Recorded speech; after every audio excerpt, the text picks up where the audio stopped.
Assalamualaikum warahmatullahi wabarakatuh. Saya Yudi Pramuko, tukang bubur ayam dari para YouTuber tertua di semesta.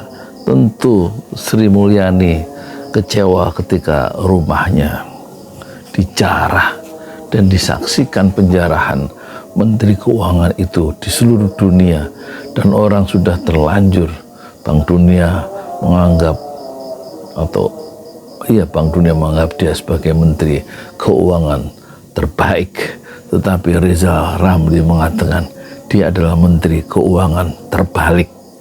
Jadi memang prestise atau keistimewaan atau pengagungan dan semacam glorifikasi yang diterima oleh Sri Mulyani, betul-betul dia berada di puncak kegemilangan karirnya sebagai pejabat publik di Republik ini, meskipun lawan-lawan politiknya betul-betul menjungkir balikkan reputasinya sebagai Menteri Keuangan terbaik pada versi Bank Dunia. Dan penjarahan yang dialami oleh Sri Mulyani itu membuat dia tidak bisa menerima keadaan itu. Dia tentu kecewa, aparat tidak bisa menjaga propertinya, tidak memberikan perlindungan yang cukup dia sebagai pejabat negara. Bukan soal uangnya, kerusakan bendanya yang dia pikirkan, karena kita yakin dan percaya dia memiliki kekayaan yang lebih besar daripada yang dijarah oleh massa. Tetapi harga dirinya tersobek-sobek. Dia harga dirinya itu seperti rumah kartu yang sekarang roboh karena ditiup oleh angin pantai yang paling halus, dan dia tidak bisa menegakkan harga dirinya itu secara dalam perspektif sejarah. Dia sudah mengalami satu kenyataan sejarah bahwa dia rumahnya diobrak-abrik, dan orang tentu mengobrak-abrik itu, menjarah itu dengan penuh kebencian, karena memang ucapan-ucapan Sri Mulyani sendiri yang memberatkan masyarakat. Sebentar-sebentar pajak, apa-apa dipajakin, semuanya dipajakin. Itu membuat Sri Mulyani betul-betul tetap tidak mengerti bahwa ucapannya, kebijakan-kebijakan politiknya sebagai pejabat publik itu memberatkan rakyat, dan dia tidak bisa meraba derita yang ditanggung oleh rakyat itu. Yang dia pikirkan adalah keselamatan bangsa, tapi keselamatan dapur keluarga, keselamatan orang per orang, keselamatan kesejahteraan dari keluarga yang sudah susah, itu tidak berhasil dipertahankan oleh Sri Mulyani. Justru mereka mengalami, rakyat termasuk saya, mengalami sangat muak dengan ucapan-ucapan yang memberatkan, kebijakan-kebijakan politik yang membuat kita tambah susah mendengarnya.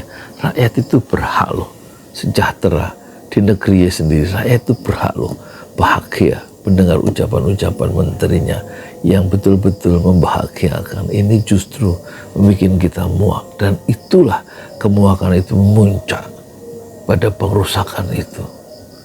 Jadi ada semacam keterwakilan publik ketika rumah Sri Mulyani itu dijarah, dan tidak mereka merasa menyesal. Justru itulah pembalasan yang kontan dan spontan terhadap ucapan-ucapan yang tidak ada rasa empati terhadap kesusahan rakyatnya sendiri. Entah apa yang dipikirkan, kemewahan, kekayaan, properti yang mungkin rumah yang di mana-mana, sementara rakyat gajinya UMR dan susah cari kerja. 7 juta ojol, kata Said Didu, itu separuhnya adalah sarjana. Jadi kelas menengah itu jatuh di bawah kepemimpinan Jokowi dan Prabowo dengan Menteri Keuangannya Sri Mulyani. Keadaan ekonomi tidak membaik. Para sarjana mencari nafkah dengan sangat terpaksa di atas roda motor mereka dalam deru dan campur debu. Dan ini tidak dialami oleh Sri Mulyani. Kesusahan hidup mencari uang di jalan tidak dialami oleh Prabowo dan tidak dialami oleh Jokowi yang hidup mewah bersama pejabat-pejabatnya selama 10 tahun, dan itu diulangi. Kemewahan itu tampak dengan gaji yang besar di lingkungan kabinet dan juga anggota DPR, sementara rakyat kena outsourcing 1 tahun dan dia harus mencari pekerjaan yang susah. Setelah mendapatkan pekerjaan itu gajinya 5 juta, 4 juta, dia dibayangi ancaman putus kontrak setahun atau 2 tahun dan susah lagi cari pekerjaan. Ini nggak bisa dimengerti oleh Sri Mulyani. Apakah Anda masih mengerti ucapan saya? Khususnya pejabat-pejabat politik kita. Rakyat itu susah, ngerti orang. Dan bagaimana mengangkat itu? Demagogi, retorika tidak cukup. Orang cari beras 10.000, 12.000 liter itu saya rasakan susah di sekeliling saya. Padahal di Parung itu paling juga 60 km dari pusat pemerintahan ibu kota atau pusat pemerintahan Indonesia di istana. Ini jaraknya Parung ke istana di Monas sana itu sangat dekat, apalagi yang jauh dari pusat pemerintahan. Kesusahan itu tidak bisa diraba oleh anggota-anggota parlemen dan juga menteri-menteri dan juga para elit politik kita. Pada titik ini rakyat berhak marah karena ucapan tidak bisa mengubah keadaan. Assalamualaikum warahmatullahi wabarakatuh.